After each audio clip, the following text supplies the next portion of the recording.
one desire, Lord Almighty. Bwana Yesu asifiwe. Mpendwa katika Bwana, asubuhi ya leo na mchana wa leo na jioni ya leo na saa hii nachukua nafasi nyingine tena kushare na wewe mambo machache, hasa kwa Mtanzania ambaye anapitia katika changamoto nyingi, Mtanzania ambaye anapitia katika msongo wa mawazo na katika hofu. Jioni ya leo nataka nikuambie kwamba utakapoungana nami katika maombi na katika kusikiliza nyimbo hizi mbili pamoja na neno la Mungu ambalo naliachilia, basi Mungu wa mbinguni atakupa faraja. Na katika kipindi hiki kigumu ambacho wote tunakiona ya kwamba ni kipindi kigumu, bila shaka tutavuka salama. Na hatutavuka salama tu, tutavuka salama katika ushindi. Naelewa ya kwamba watu wanapitia katika changamoto tofauti, changamoto za kiuchumi, changamoto za magonjwa, changamoto za hofu ya maisha, pamoja na changamoto za usalama wao. Maana kuna wengine ndugu zao wametekwa, ndugu zao wa karibu wametekwa, wamepotea, hawajulikani wako wapi. Kuna wengine ambao ndugu zao wamepotea na hawajui wako wapi. Kuna wengine ambao ndugu zao wameuawa kwa sababu mbalimbali. Kuna wengine ambao wameona usalama wao si mzuri, wametoroka, wameondoka. Wako wengine ambao hawalali nyumbani kwao majira haya. Basi yote katika yote, na tuma ujumbe huu wa Mungu kumtia moyo yeye ambaye amevunjika moyo. Na tuma ujumbe huu kumganga yule ambaye moyo wake umeugua kwa sababu ya haya. Natuma ujumbe huu kwa sababu ya yule ambaye yuko kwenye huzuni. Lakini natuma habari hii pia kwa yule ambaye amekufa moyo na amekosa kabisa matumaini. Nataka nikwambie mpendo ya kwamba shina lijapo katwa litachipua tena. Shina lijapo katwa litachipua tena. Na kutia moyo jioni ya leo katika neno la Bwana ya kwamba shina lijapo katwa litachipua tena, nalo litastawi, litazaa matunda.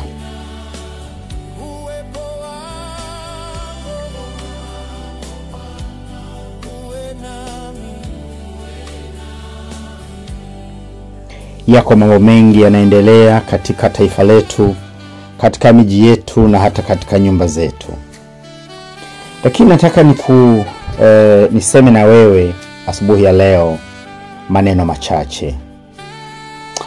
Mimi ni muumini wa Biblia.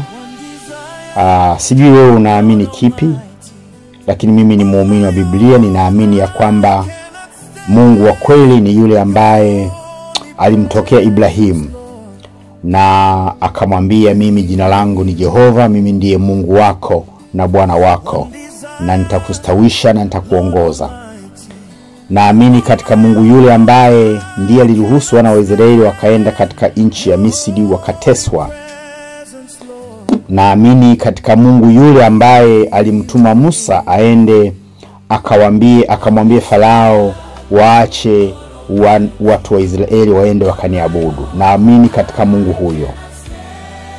Naamini katika Mungu ambaye alimwajitambulisha kwa Musa akamwambia, mimi niko ambaye niko. Nenda kamwambie Farao waachie wana wa Israeli waende wakaniabudu. Wakati mwingine unaweza kuwa umeshikiliwa na jambo kama Tanzania, unaweza kuwa umeshikiliwa na watu wachache na wasipate uhuru wale wengine. Lakini naamini katika Mungu ambaye alimtuma Musa, na naamini Mungu atakuwa anamtuma mtu katika Tanzania kwa ajili ya kumuinua mtu mwingine ambaye Watanzania watafurahi naye, watasema Mungu ametusaidia.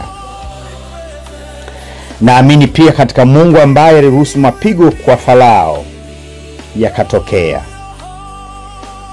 Biblia inasema ya kwamba Mungu akafanya moyo wa Farao kuwa mgumu ili apate kujitukuza. Ninaamini katika Mungu aliyetuambia kwamba mimi ni Mungu nisiyebadilika. Naamini katika Mungu huyu. Anasema mimi ni yule yule jana na leo.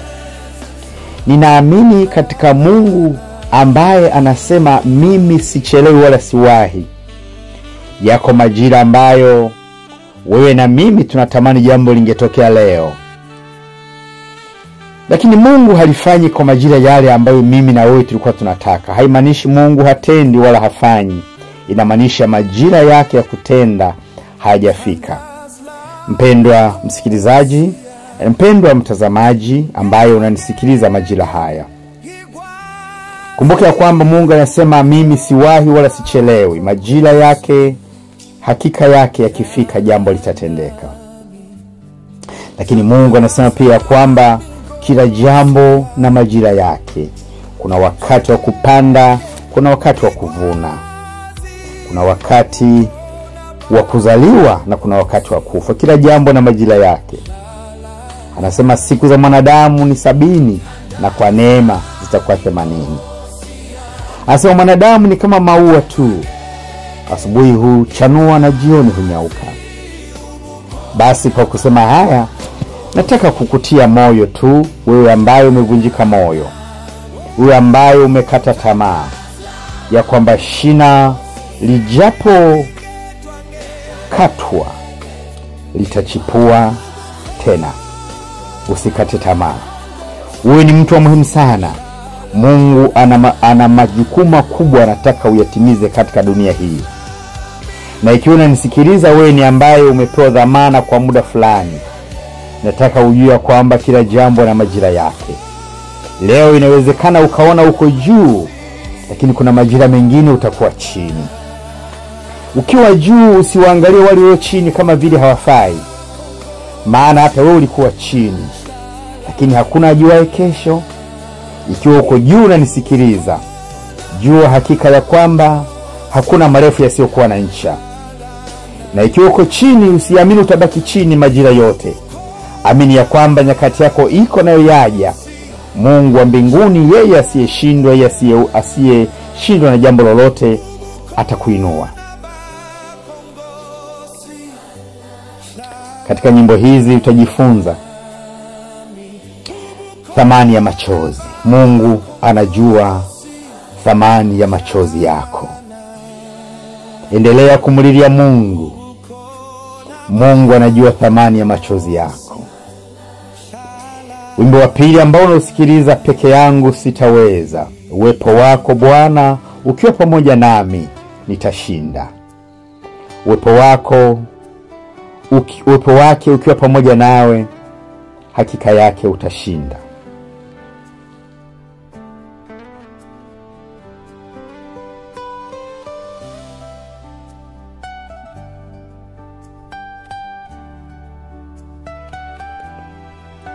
Pengine wewe ni yatima, umepoteza wazazi katika mazingira ambayo huyaelewi. Pengine wewe ni mjane, umepoteza mume wako katika mazingira ambayo huyaelewi. Isikie sauti yangu ambayo Mungu ameruhusu majira haya ije kwako, katika huzuni yako na katika majonzi yako, katika kukata tamaa kwako, na kuomba unisikie. Mungu bado hajakuacha. Atafanya njia pale ambapo wanadamu hawakujua kwamba pana njia. Yeye atafanya njia. Nisikize mpendwa, Mungu hufanya njia pale ambapo elimu na akili na hekima ya mwanadamu imeishia. Yamkini mwanadamu alisema ya kwamba nimemmaliza wala hatainuka tena. Mungu anasema hapo hekima ya mwanadamu ilipoishia, ndipo mimi ninapoanzia. Maana tazama, nasema hekima ya mwanadamu ndio upumbavu wa Mungu, na ya kwamba yeye hufanya yale ambayo mwanadamu ameshindwa kuyafanya. Nataka nikukumbushe maneno kidogo ya Mungu katika tafakari yetu ya leo. Jambo la kwanza, nataka ujue ya kwamba Mungu huwa anakumbushwa. Naelewa machozi ya Watanzania. Naelewa machozi ya kina mama wanapokwenda hospitalini wakakosa dawa. Naelewa machozi ya vijana waliosoma vyuo vikuu wakitegemea kupata kazi baada ya kusoma. Walipomaliza wanasikitika mtaani. Nisikilize mpendwa, ungana nami katika kumlilia Mungu na kumwambia Mungu, okoa Tanzania. Maana bila ya wewe hakuna awezaye kuiokoa Tanzania. Hawa ambao unawaamini ya kwamba wataokoa hawana mpango wa kufanya hivyo. Na Mungu hata nyamaza kimya. Katika kitabu cha Mwanzo Biblia sura ile ya 8 na mstari wa 1, baada ya Mungu kuruhusu mafuriko yakatokea katika dunia nzima, Nuhu akatengeneza safina, naye akapanda katika safina na watu wake pamoja na wanyama.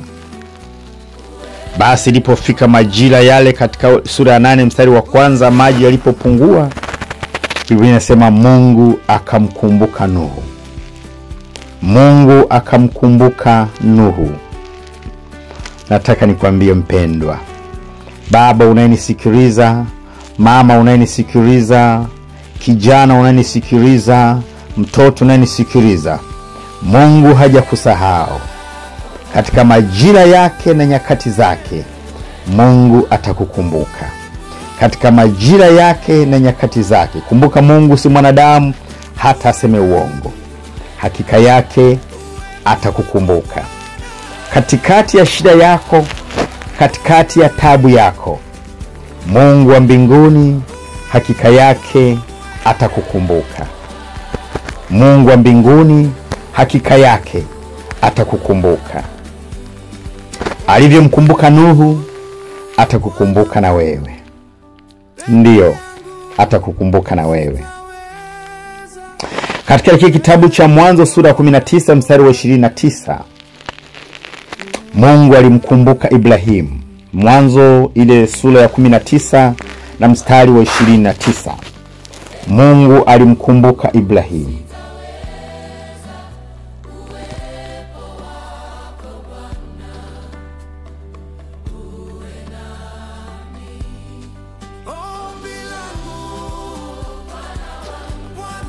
Kumbuka, Ibrahimu alikuwa hana mtoto mpaka na miaka 90 na kitu, na karibia 100. Na mke wake Sarai alikuwa na miaka karibu 90. Biblia inasema ya kwamba Sarai alikuwa amekwisha maliza kwa habari ya siku za wanawake. Maana yake uwezo wake wa kuzaa kwa mujibu wa wataalamu ulikuwa umekoma miaka mingi. Wataalamu husema mwanamke huweza kuzaa anapokuwa na miaka mpaka 50. Baada ya hapo uwezo wake wa kuzaa unakuwa umekoma. Sarai alikuwa na miaka 90, miaka 40 baada ya 50.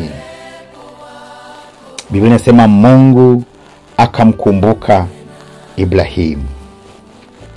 Ibrahimu alipata mtoto katika mazingira ambayo mwanadamu haiwezekani. Lakini nataka nikwambie, lisilowezekana kwa mwanadamu kwa Mungu linawezekana. Lisilowezekana kwa mwanadamu kwa Mungu linawezekana. Yamkini umelia kwa sababu ya biashara zako, na kwa sababu ya kodi nyingi, na kwa sababu ya tabu za mwanadamu. Unajiuliza, mbona nchi yetu ni tajiri lakini maisha ndo kama haya? Mungu hajashindwa. Mungu hajatuacha. Ungana nami katika kuomba. Ungana nami katika kumkumbusha Mungu.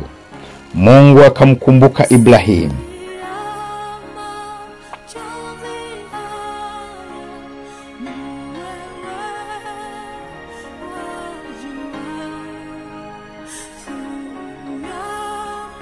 Bwana Yesu asifiwe tena, mpendwa msikilizaji na mpendwa popote pale ulipo. Kile kitabu cha Mwanzo sura ya 30 mstari wa 22 kinaongelea habari ya Raheli ambaye tumbo lake la uzazi lilifungwa naye hakupata mtoto. Lakini ule mstari wa 22 Biblia inasema Mungu akamkumbuka Raheli, naye akafungua tumbo lake, naye akapata mtoto. Yamkini mambo yamekuwa magumu pande zote, pande wa kulia, pande wa kushoto, pande wa mbele, pande wa nyuma, wala hujapata mahali pa kutokea. Na umejiuliza, je, itakuwaje tarehe 29 mwezi wa 10 mwaka 2025? Hiyo ni siku ya muhimu sana kwa taifa la Tanzania. Wakati ule Waisraeli walipotoka katika nchi ya Misri, waliambiwa waweke damu kwenye milango yao, wachinje mwana kondoo na waifanye kuwa siku yao ya kwanza, maana watauhesabu kwa mwaka wa kwanza. Na tunajua kwamba Mungu ameikumbuka Tanzania mwaka huu. Lakini mtoto hazaliwi pasipokuwa na uchungu. Kila wakati ambapo mtoto anatakiwa kuzaliwa, basi uchungu ni lazima utokee. Na katika uchungu hakuna furaha, hakuna majonzi. Lakini baada ya uchungu watu hushangilia, hupiga vigeregere, hupiga mbiu, wakisema liinuliwe jina lako Mungu, kwa maana umetusaidia. Basi mpendwa, katika hili nataka ujue ya kwamba Mungu hajaisahau Tanzania.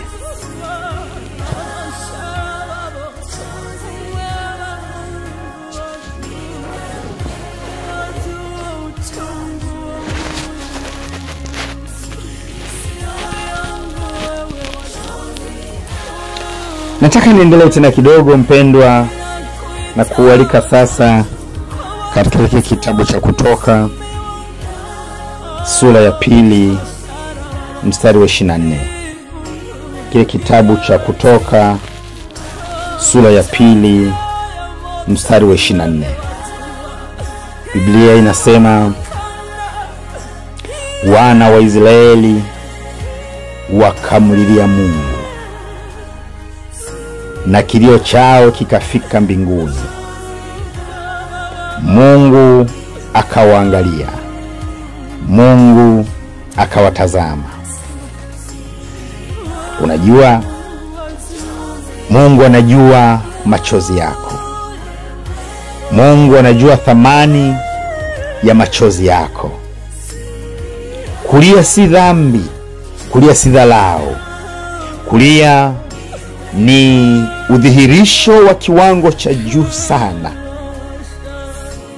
wa mapenzi au maumivu ya mwanadamu. Wewe ni baba, pengine unasikiza majira haya na unasema mwanaume huwa halii. Kulia is the highest level of expression of the pain or of the anger or of the happiness. Mungu anajua thamani ya machozi yako, na Mungu anathamini kila chozi unalolidondosha. Oh yes, Mungu anathamini chozi la mwanadamu analolidondosha kwa ajili yake. Pale ambapo unalia kwa ajili ya Bwana, kumwambia Bwana, je, utanyamaza kwa ajili ya Tanzania? Je, utanyamaza kwa ajili ya yatima? Je, utanyamaza kwa ajili ya wajane? Je, utanyamaza kwa ajili ya waliovunjwa miguu? Je, utanyamaza kwa ajili ya waliovunjwa viuno? Je, utanyamaza kwa ajili ya waliopigwa risasi? Oh, Mungu anathamini sana machozi yako. Mungu anathamini sana machozi yako mpendwa. Mungu anathamini machozi yako kwa sababu ndicho kielelezo kikubwa ya kwamba umefanya yale uliyokuwa unayoweza na umefikia mwisho, na umeamua kumwambia kwamba Mungu, wewe ndiye uwezaye kunisaidia. Mungu anathamini sana machozi yako.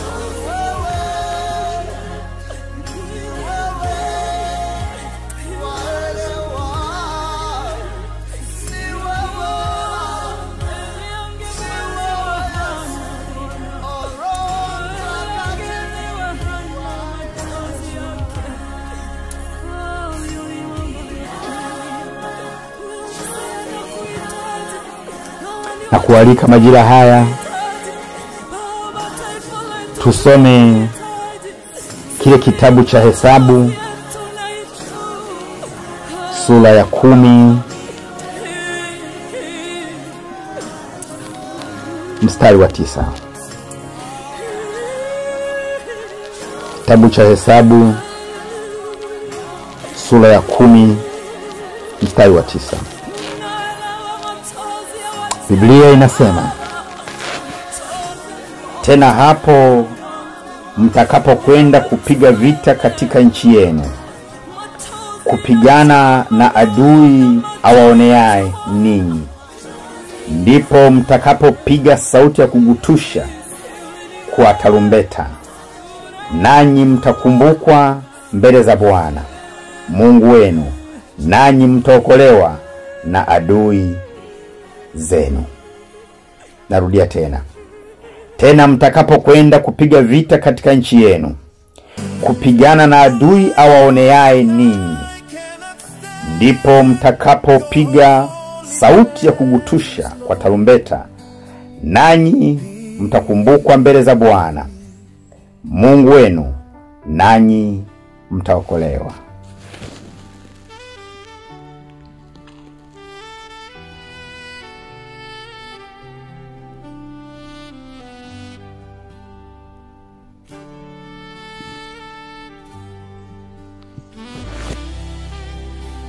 Mpendwa msikilizaji wangu, mpendwa katika Bwana, vita ya kupigania haki haijaanza leo. Vita ya kupigana adui waoneao watu haikuanza leo. Na kutia moyo tena, Mungu atakukumbuka, nawe utaokolewa na mkono wa adui. Mungu yeye hashindwi. Mungu yeye hajawahi kushindwa na hatashindwa. Lakini anasema, tazama, usisahau ya kwamba mimi ndiyo Bwana Mungu wako. Maana yake tumkumbuke wakati wote.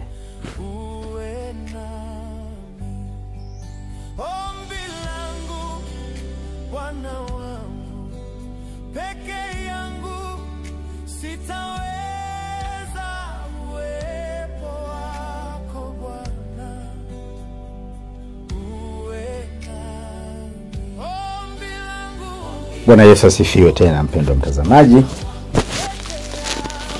Majira haya naomba nikualike tena katika kile kitabu cha Nyakati ya Pili sura ya 20.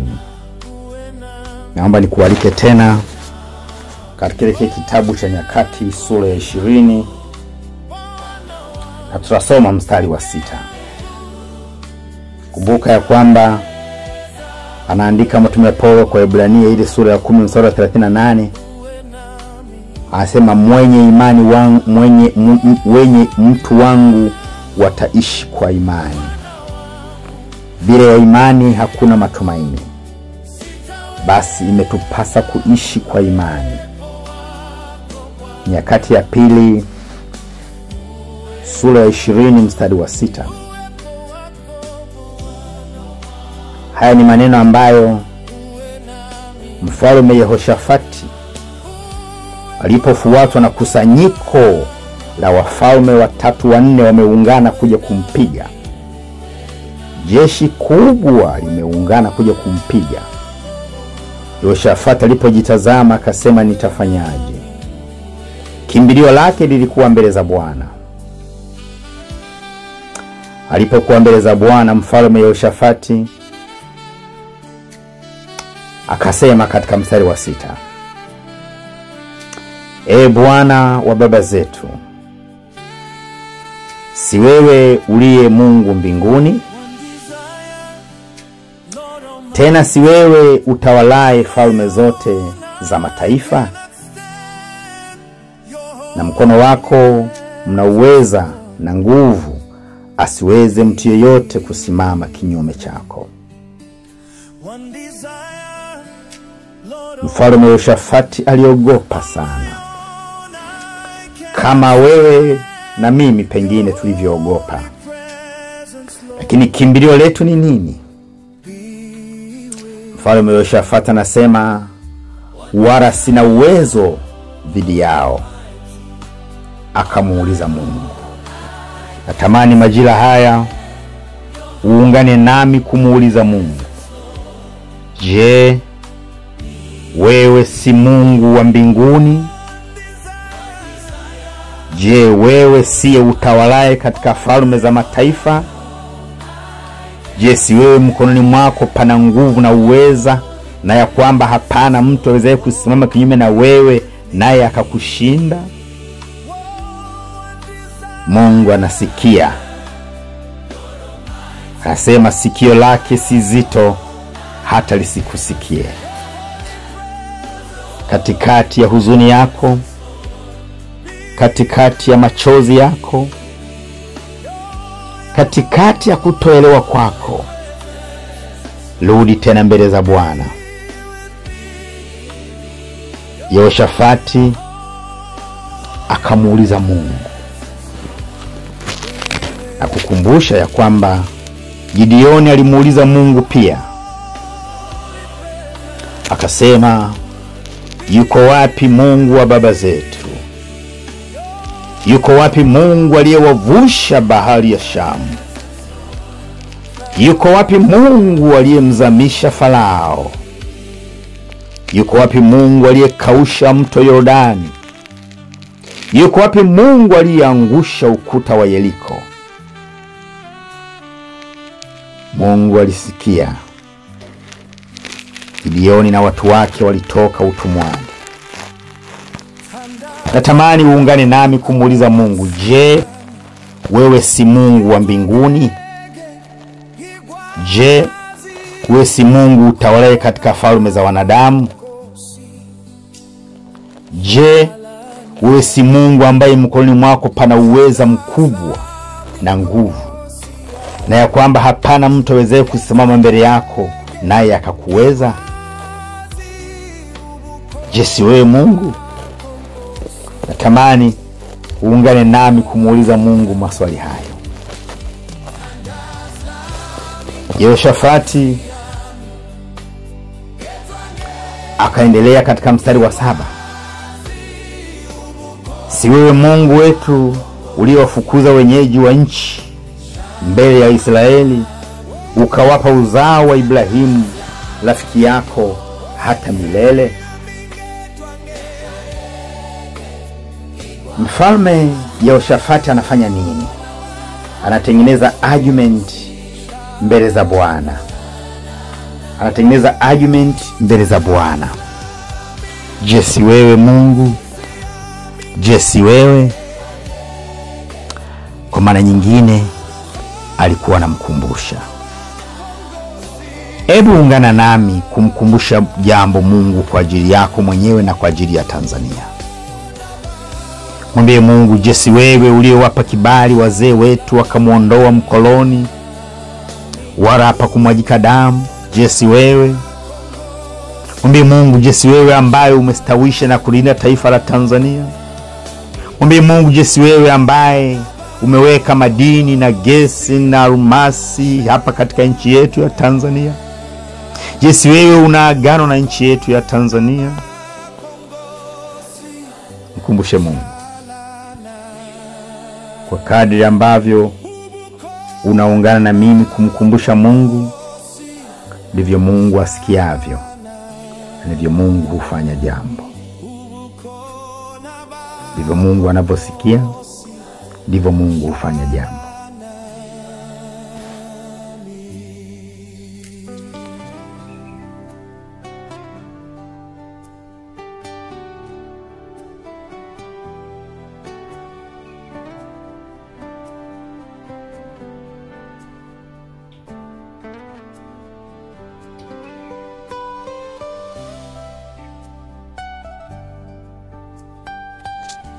Na kualika tena tusogee mbele mstari wa 12. Mstari ule wa 12.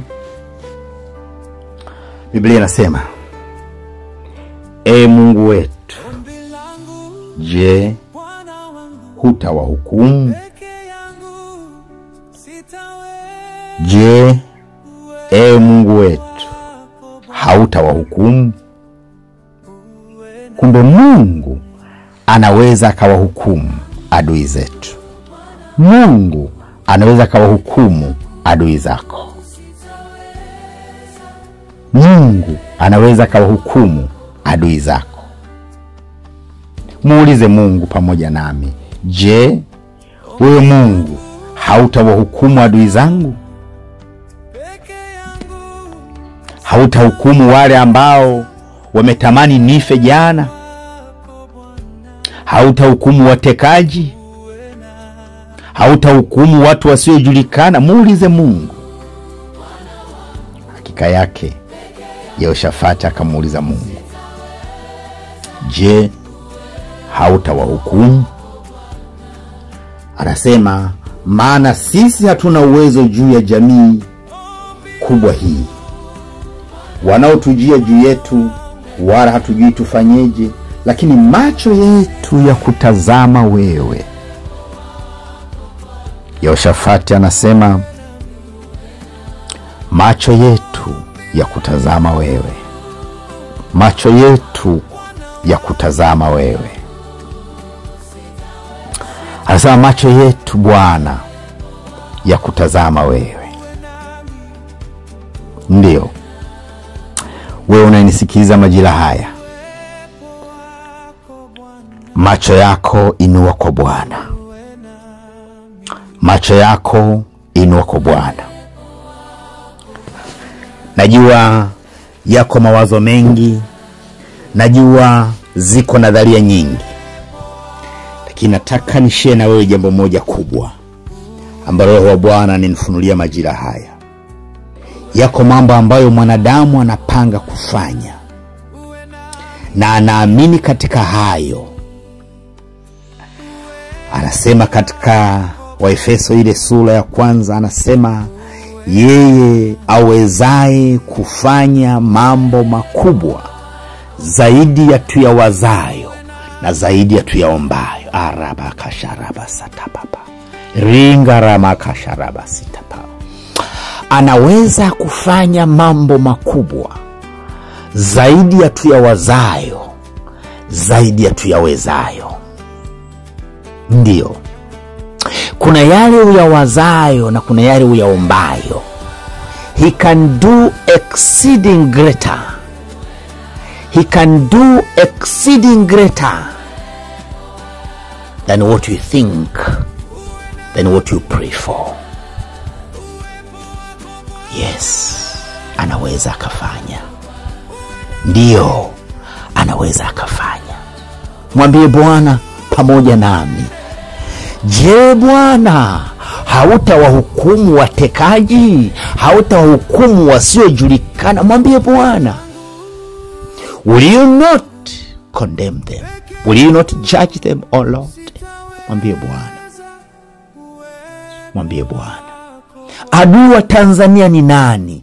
Je, hautamhukumu adui wa Tanzania? Yeye anamjua adui wa Tanzania ni nani. Yeye anamjua adui yako wewe ni nani. Je, hautawahukumu Bwana? Mstari wa 13, wakasimama Yuda wote mbele za Bwana pamoja na wadogo wao na wake zao na watoto wao. Ndipo Yezreeli mwana wa Zekaria mwana wa Benaya mwana wa Yeri mwana wa Matania Mlawi na wana wa Safu akajiliwa na Roho wa Bwana katikati ya kusanyiko. Akasema, sikieni Yuda wote, nanyi mkaao Yerusalemu, na mfalme Yehoshafati, Bwana asema hivi, msiogope wala msifadhaike kwa ajili ya jeshi kubwa hili, kwa maana vita si vyenu bali vita ni vya Mungu. Uri karabasha tarabasi kapapasha tapapa. Andira mama kasharaba. Iro mama kasaraba bashata. Yes, Lord.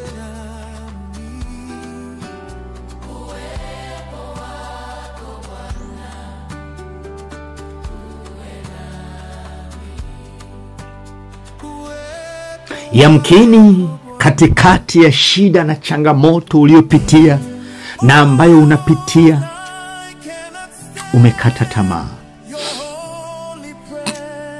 Majira haya Bwana anasema nami nikuambie mpendwa, vita si vyako, vita ni vya Mungu. Hamisha vita hiyo, ondoa kwako, mpatie yeye. Je, yuko mwanadamu alipigana Mungu akashinda? Alikuwako Nebukadneza, alikuwako mfalme Ahabu, alikuwako Farao, walikuwako wafalme wengi.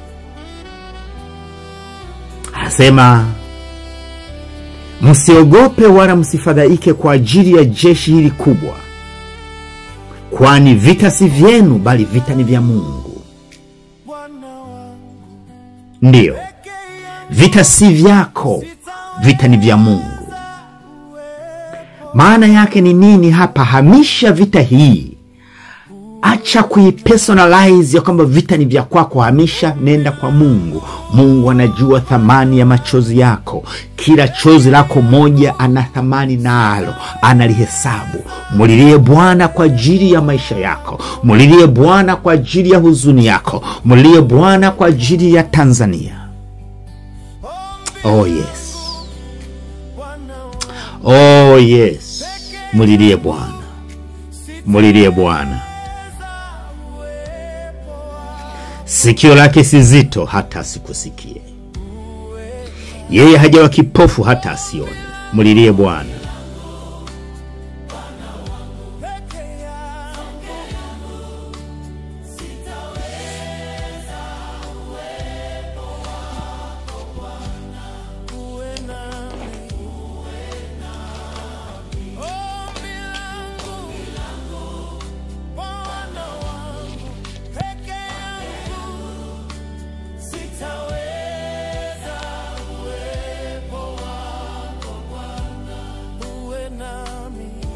Na kuomba sasa mpendwa, nikualike tena katika kitabu cha Nyakati wa Kwanza sasa, ile sura ya 29. Tutasoma mstari wa 11 na 12. Kumbuka, ajenda yetu ni kumulilia Mungu. Ajenda yetu ni kuweka matumaini katika Mungu. Ndiyo ajenda yetu. Ajenda yetu ni kuweka matumaini katika yeye. Na hii ni kwa sababu iwezekana adui yuko na nguvu sana kuliko sisi. Nyakati ya Kwanza sura 29 mstari 11 na 12. E Bwana, ukuu ni wako, na uweza, na utakatifu, na kushinda, na enzi. Maana vitu vyote vilivyo mbinguni na duniani ni vyako. Ufalme ni wako, e Bwana, nawe umetukuzwa, mkuu juu ya vitu vyote. Uweza wake ukiwa pamoja nawe, hakika yake utashinda. Uweza wake uko pamoja na Tanzania, hakika yake tutashinda.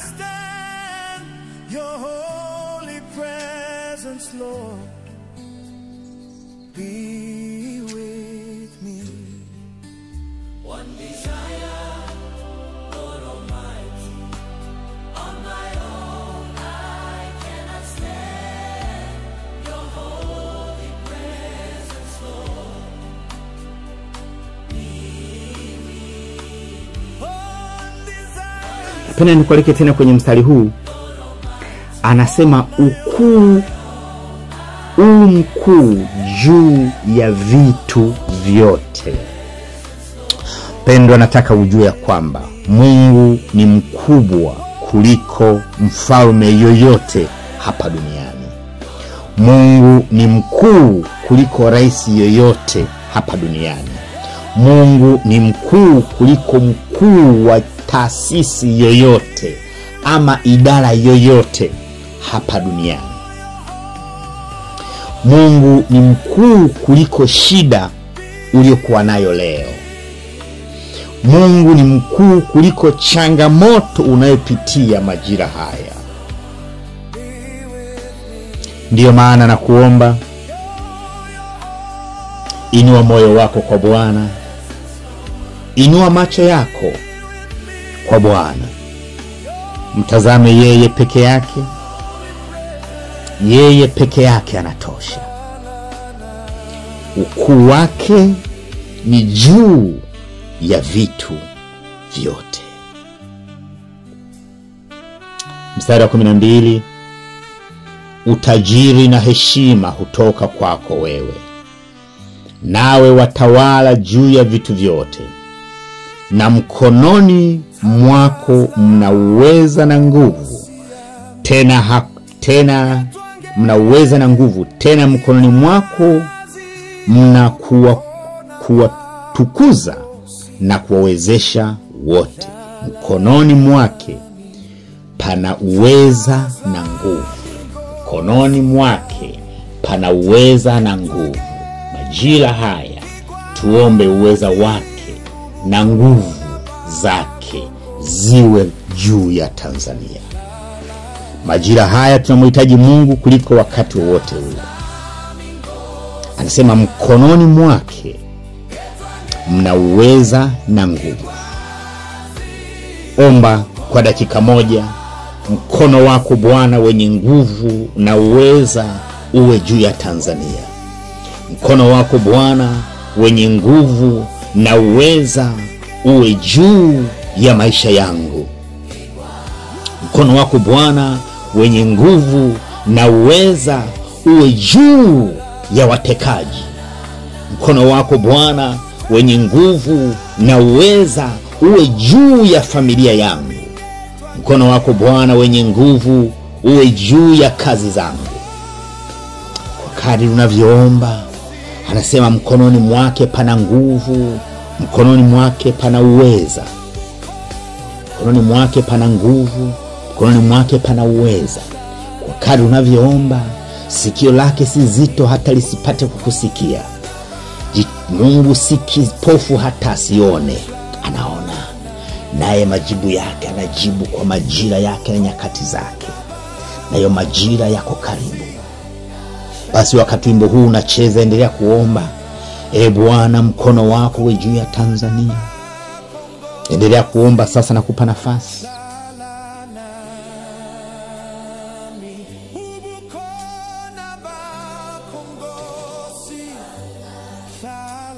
Hira mama shandara baba sata papa. Hira mama rama satara baba kashata papa. Hindara makara baba sitara baba sata papa. Hira mama kara baba shata pasapa. Hindara makaba shata papa. Hira mama baba shatara basaka. Hindara makara basindara mama shara basandara mama sata papa. Hira mama karaba saraba bashatata. Bwana, omba. Anasema sikio langu si zito hata nisisikie. Anasema Bwana si kipofu hata sione. Anasema yeye aweze kutenda mambo makubwa zaidi ya tuyaombayo na zaidi tuyawazayo. Ndiyo Bwana anaweza akatenda, anaweza akafanya, anaweza akatenda, anaweza akafanya.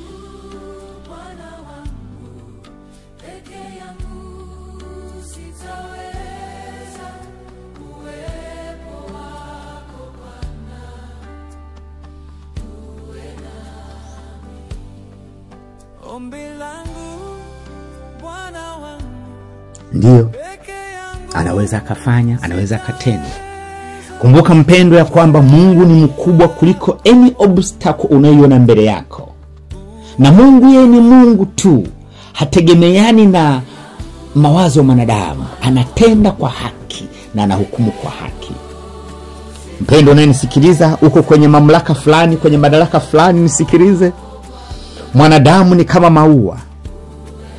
Mwanadamu ni kama maua. Asubuhi huchanua na jioni hunyauka. Ndio. Pengine nafasi hiyo ulipewa kwa ajili ya kuisaidia Tanzania na hukuisaidia. Pengine ulipewa kwa ajili ya kuiokoa Tanzania na hukuiokoa. Bwana ni mkubwa kuliko kitu chochote ambacho umewahi kukiona wala kukisikia.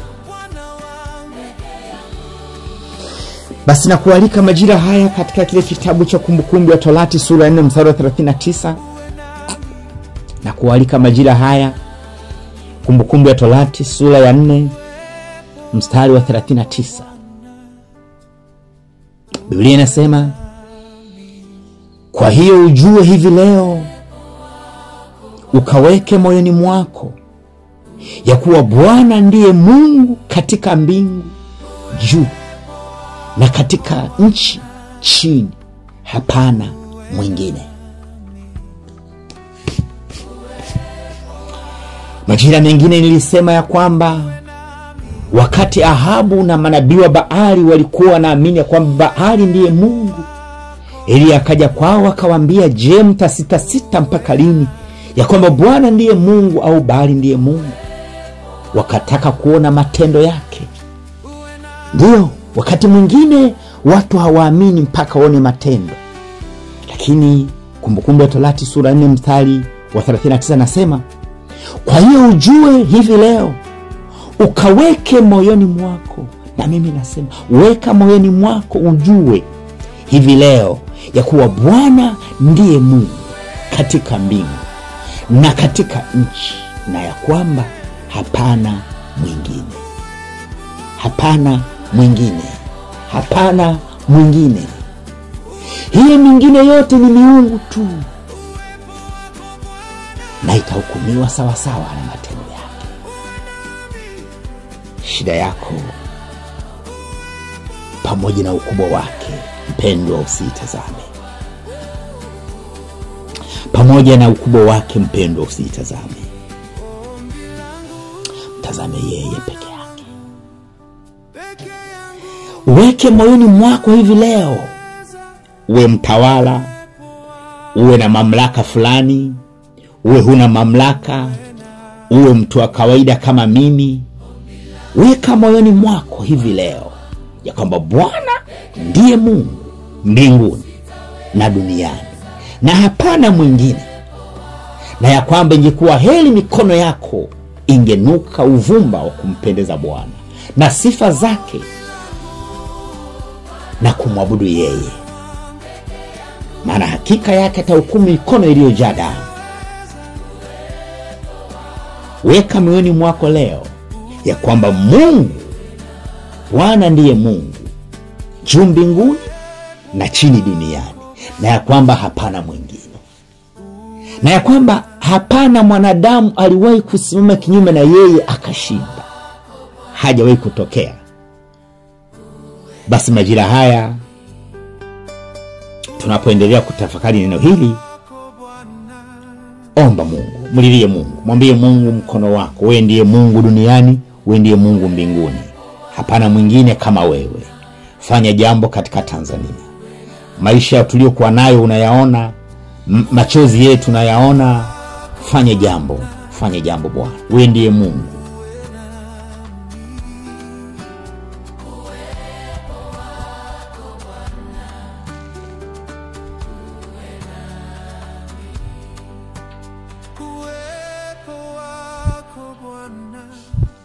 Naam, nakualika majira haya katika kitabu cha Danieli sura ya 4, nakualika majira haya katika kile kitabu cha Danieli sura ya 4, nakualika majira haya katika kile kitabu cha Danieli sura ya 4, na tutasoma ule mstari wa 17.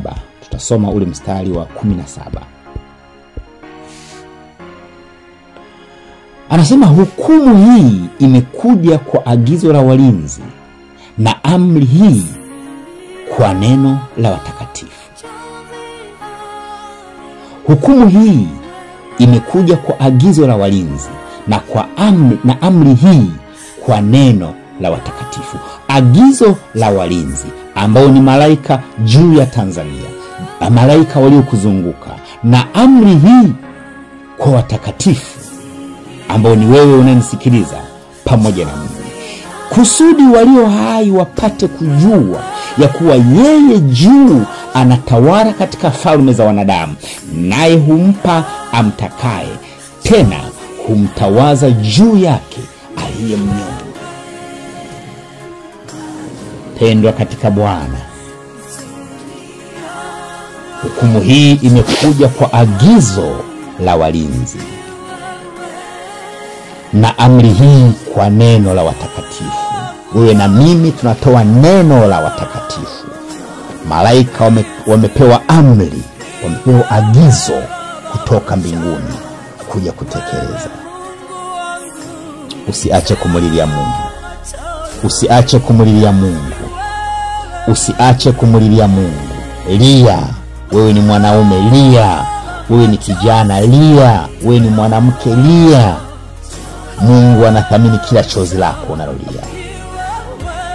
Mungu anathamini machozi ya mwanadamu yanayoelekezwa kwake. Anasema katika maneno nyingine, hakika atawafuta machozi. Naamini majira ya Mungu kufuta machozi yamekaribia. Kwa amri ya walinzi na neno la watakatifu. Wewe mtakatifu, toa neno. Malaika wameshapewa amri tayari juu ya Tanzania, nao wanasubiri kuitekeleza. Wamepewa amri juu yako, wanasubiri neno lako ili litekeleze. Mwambie Bwana neno. Mwambie Bwana neno. Sema neno kwa ajili ya Tanzania. Sema neno kwa ajili yako mwenyewe. Sema neno kwa ajili ya familia yako. Sema neno kwa ajili ya ukoo wako. Sema neno kwa ajili ya biashara yako. Sema neno kwa ajili ya kazi yako. Sema neno kwa ajili ya Tanzania. Sema neno kwa ajili ya watekaji. Sema neno kwa ajili ya watu wasiojulikana. Sema neno kwa ajili yao, maana walinzi wamesha kupewa amri juu ya Tanzania. Wanasubiri neno la watakatifu ili wapate kutekeleza. Sema neno kwa ajili ya Tanzania. Sema neno kwa ajili ya familia yako. Sema neno kwa ajili ya damu isiyokuwa na hatia ambayo inamwagwa. Sema neno mpendwa. Sema neno mpendwa. Sema neno mpendwa.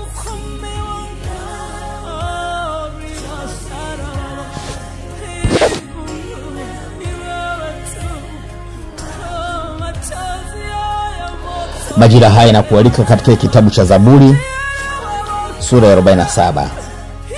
Kitabu cha Zaburi sura ya 47, na kualika tukasome ule mstari wa 8 pamoja.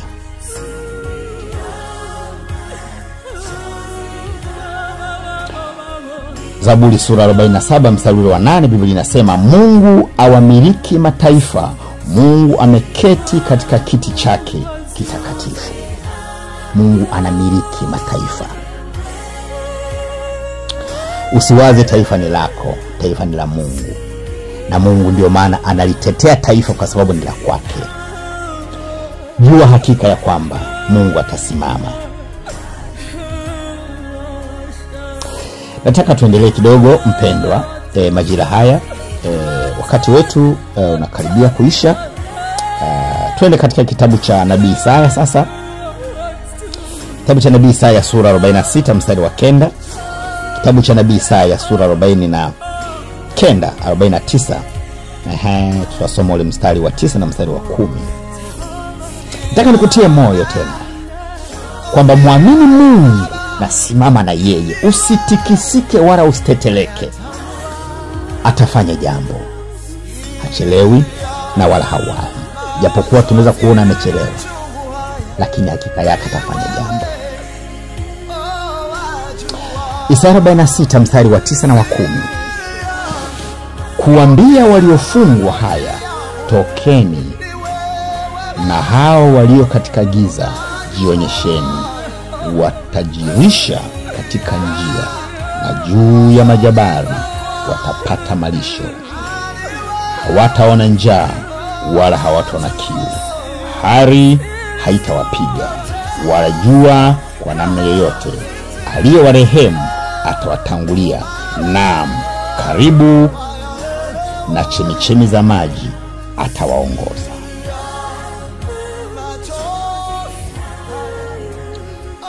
Na Yesu asifiwe. Naomba nikualike sura ile ya 45. Sura ya 45. Sura ya 45 mstari ule wa 5. 45 mstari ule wa 5.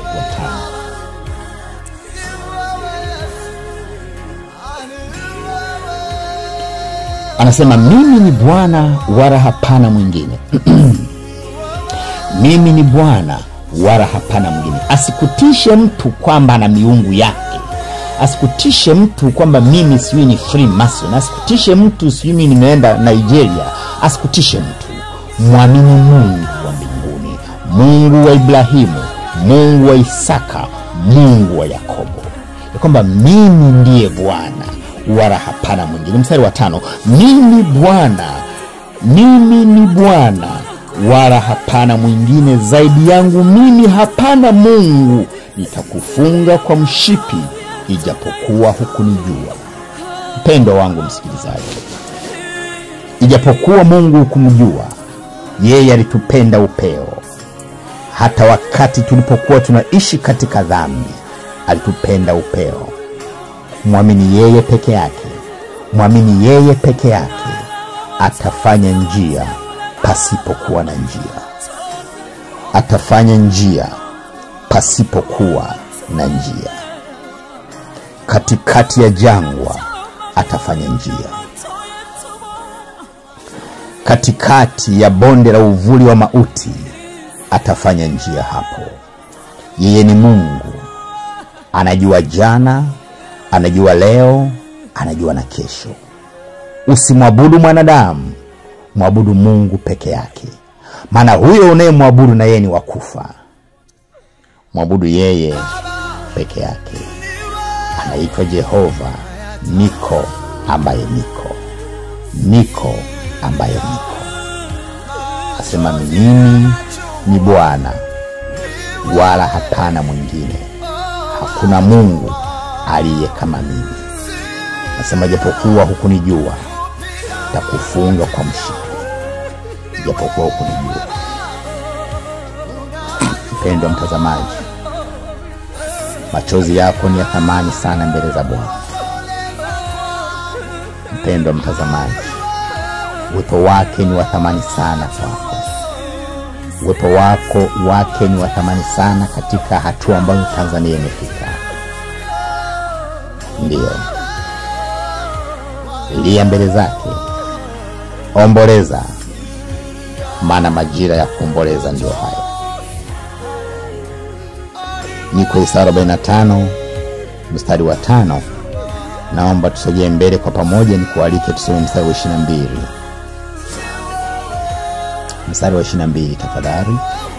Bwana Yesu asifiwe. Naamini uko salama katika Bwana, na Mungu wa mbinguni atafanya jambo. Mungu wa mbinguni atafanya jambo. Mstari wa 22. Niangalieni mimi mkaokolewe. Niangalieni mimi mkaokolewe, enyi ncha zote za dunia, maana mimi ni Mungu wala hapana mwingine. Maana mimi ni Mungu wala hapana mwingine. Na kualika kusema tena. Anasema mimi ndiye Mungu wala hapana mwingine. Usiabudu mwanadamu kwa sababu ya cheo. Mwabudu Mungu peke yake. Usiwaumize wenzako kwa sababu ya cheo. Mtazame Mungu. Anasema hakika yake kila tendo ulilolifanya litahukumiwa. Kila tendo ambalo umelifanya litahukumiwa.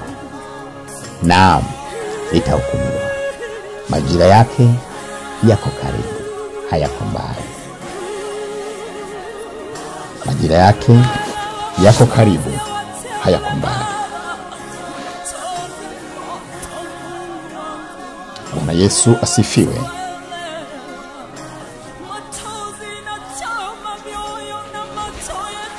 Asante kwa kuungana nasi. Tafadhali endelea kuomba.